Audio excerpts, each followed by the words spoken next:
नासिक महाराष्ट्र में चल रही देव दीपावली शिव महापुराण कथा के 25 नवंबर मतलब अंतिम दिन की कथा आज पूर्ण हो चुकी है। यह 5 दिवसीय शिव महापुराण कथा थी जो कि 25 नवंबर को पूर्ण हो गई है। अब गुरुजी पंडित प्रदीप मिश्रा जी की अगली कथा जो है वह 28 नवंबर से 2 दिसंबर तक ददरुआ धाम भिंड में होने वाली है। यह डॉक्टर हनुमान की पावन धरा में शिव महापुराण कथा है जिसका आनंद आप 28 नवंबर से आस्था और यूट्यूब के माध्यम से प्राप्त कर पाएंगे। आज की कथा में गुरुजी ने बहुत ही उपयोगी जानकारियाँ दी हैं, कुछ नए उपाय बताए हैं और इस वीडियो में हम आपको देव दीपावली में अपने घर में माँ लक्ष्मी का प्रवेश कराने वाला उपाय जो कि गुरुजी ने बताया है उसकी जानकारी देने वाले हैं। साथ ही हम आपको यह भी बताने वाले हैं कि देव दीपावली का पावन पर्व 26 को है या 27 को है, मतलब 26 को कितने बजे से देव दीपावली शुरू हो रही है और 27 नवंबर को कब तक देव दीपावली रहने वाली है। सभी जानकारी आपको हम इस वीडियो के माध्यम से दे देंगे। आज 25 नवंबर की कथा में गुरुजी ने कुल 12 उपाय पत्र और उपयोगी जानकारियाँ दी हैं। सभी की जानकारी आपको इस वीडियो के माध्यम से प्राप्त होने वाली है। अगर किन्हीं कारणवश आपने आज की कथा नहीं सुन पाई है तो पूरी कथा का रसतत्व आपको इस छोटे से वीडियो से प्राप्त होने वाला है। पिछले वीडियो में हमने आपसे एक प्रश्न किया था कि देव दीपावली का पर्व कब मनाया जाता है, तो इसका सही उत्तर है बी, कार्तिक पूर्णिमा को देव दीपावली का पर्व मनाया जाता है। जो कि कब है इसकी जानकारी आपको आगे वीडियो में प्राप्त होने वाली है। अब बढ़ते हैं आज की कथा की पहली विशेष जानकारी की ओर।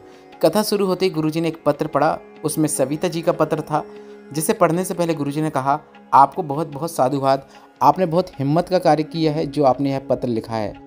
पत्र में लिखा था कि मैंने एक मंदिर में पशुपतिनाथ व्रत किया।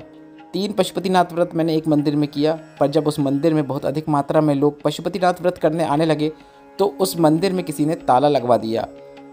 अब मंदिर में ना कोई जल चढ़ा सकता है, ना कोई मंदिर के अंदर जाकर पूजन कर सकता है। अब गुरुजी मैं बाकी के व्रत कैसे करूं, क्योंकि पशुपतिनाथ के जो व्रत होते हैं वह एक ही मंदिर में पूर्ण किए जाते हैं। इसके बाद गुरुजी ने कहा, हम सभी मंदिर के पुजारियों, ट्रस्टियों, संचालकों और मालिकों से कहना चाहेंगे, शिव पुराण के पहले ऐसे कितने मंदिर थे जिसके अंदर कुत्ते बैठे रहते थे, लोग आना पसंद नहीं करते थे, गोबर पड़ा रहता था, मंदिर में जाले लगे रहते थे, वैसा ही का वैसा ही मंदिर पड़ा रहता था, कोई नहीं आता था।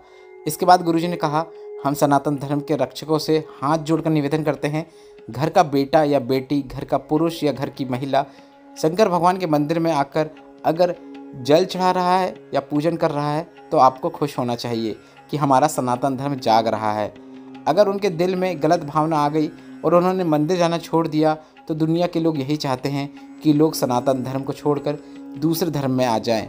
शिव महापुराण की कथा यह कहती है, अगर कोई शिवालय आ रहा है, एक लोटा जल चढ़ाने शिवलिंग के पास आ रहा है तो आपको मंदिर के दरवाजे उसके लिए खोल देना चाहिए, क्योंकि भक्त से ही भगवान है।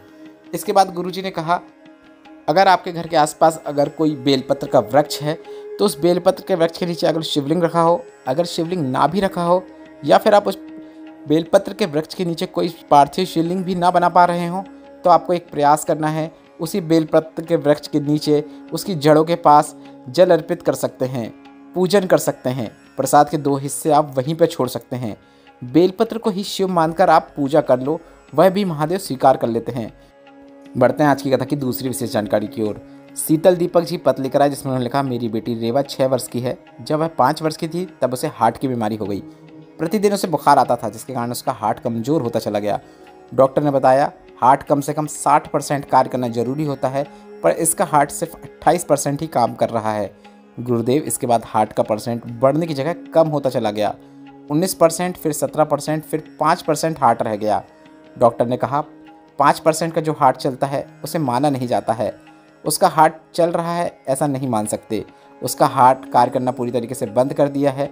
उसके लीवर किडनी ने भी कार्य करना बंद कर दिया था। शरीर में सूजन आ गई थी, पूरे शरीर में पानी भर गया था। डॉक्टर ने कह दिया था यह मरी के तुल्य है। किसी के कहने पर मैंने शिव पुराण कथा सुनना शुरू किया।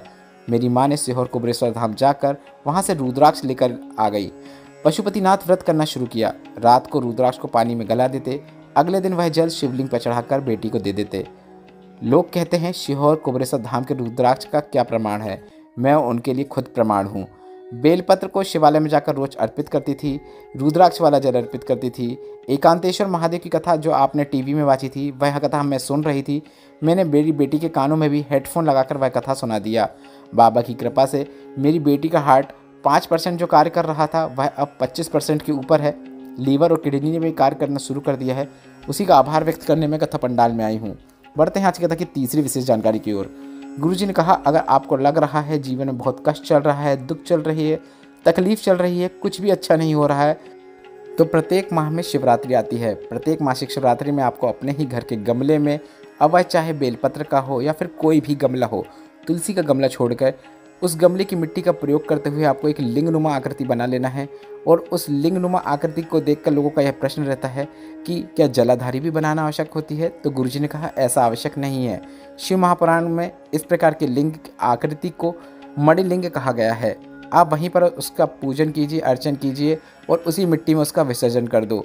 ऐसे में भी आपको भोलेनाथ की विशेष कृपा प्राप्त होती है।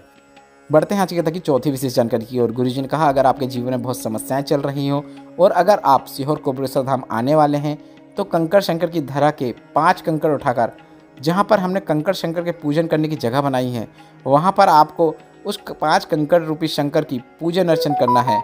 बाबा से निवेदन करना है, बाबा से बोल कर आ जाना कि बाबा ऐसा भंडार भरना कि मैं 3 महीने के पहले वापस यहाँ आ जाऊँ। बढ़ते हैं आज की कथा की 5वीं विशेष जानकारी की ओर। भारती रतन जाधव जी पत्र लेकर आए, जिसमें उन्होंने लिखा, मेरे पति का लीवर खराब हो चुका था, 10% ही सही बचा था। कई जगह दिखाया, लीवर बदलने को सभी ने कह दिया। खर्चा लगभग 30 लाख का बताया। क्योंकि लीवर इतना डैमेज हो चुका था, उसका ऑपरेशन 8 स्टेज में होना था। मैंने टीवी में कथा सुनी, रोज़ मंदिर जाना शुरू किया। एक बेलपत्र चढ़ाती और बाबा से औषधि रूप में प्राप्त करके उसे ले आती और पति को दे देती। 20 दिन बाद जब जांच कराई तो डॉक्टर ने बताया, लीवर ने कार्य करना वापस शुरू कर दिया है, ऑपरेशन की जरूरत नहीं है, वह पूरी तरीके से ठीक हो चुके हैं और अभी इसी कथा पंडाल में सेवा प्रदान कर रहे हैं। उसी का आभार व्यक्त करने में कथा पंडाल में आई हूँ। बढ़ते हैं आज की कथा की 6वीं विशेष जानकारी की ओर। गुरुजी ने कहा, हमने आपको पूजा के कई विधान बताए हैं, जिसमें मंदिर में जाकर पूजा करनी होती है, जल चढ़ाना होता है और भांति भांति प्रकार की पूजन की जाती है। पर अगर आप यह सब नहीं कर पाते हैं तो अगर आप कोई पवित्र नदी के तट में है या फिर नदी, तालाब या कुआं या बावड़ी है, उसमें अगर कोई निर्वाल का सामान डाल रहा है तो आप उसे मना कर सकते हैं। कह सकते हैं, यह गोदावरी हमारी पवित्र नदी है और आप इसमें कचरा नहीं डाल सकते। इसके बाद गुरुजी ने कहा, प्रकृति की सुरक्षा करना, नदी की सफाई की सुरक्षा करना, यह भी एक प्रकार का पूजन है। बढ़ते हैं आज की तक की 7वीं विशेष जानकारी की ओर। कपालेश्वर महादेव के बारे में जानकारी देते हुए गुरुजी ने कहा, पूरे भारत में आपको भैरव जी का स्वरूप मिलेगा, मूर्ति रूप में दर्शन होंगे, पर नासिक गोदावरी के तट में कपालेश्वर महादेव का मंदिर एक ऐसा मंदिर है जहां पर भैरव जी के दर्शन शिवलिंग के रूप में, शंकर के रूप में होते हैं। जो जान गया वह पहचान गया, जो नहीं जाना वह नहीं जाना। बढ़ते हैं आज की तक की 8वीं विशेष जानकारी की ओर। वंदना विनोद चौहान जी पत्र लेकर आई, जिसमें उन्होंने लिखा, मेरी लड़की जो 16 वर्ष की थी, उसे एक बीमारी हो गई जिसके कारण उसके शरीर की नसें फट जाती थीं। वहाँ से खून निकलना शुरू हो जाता था।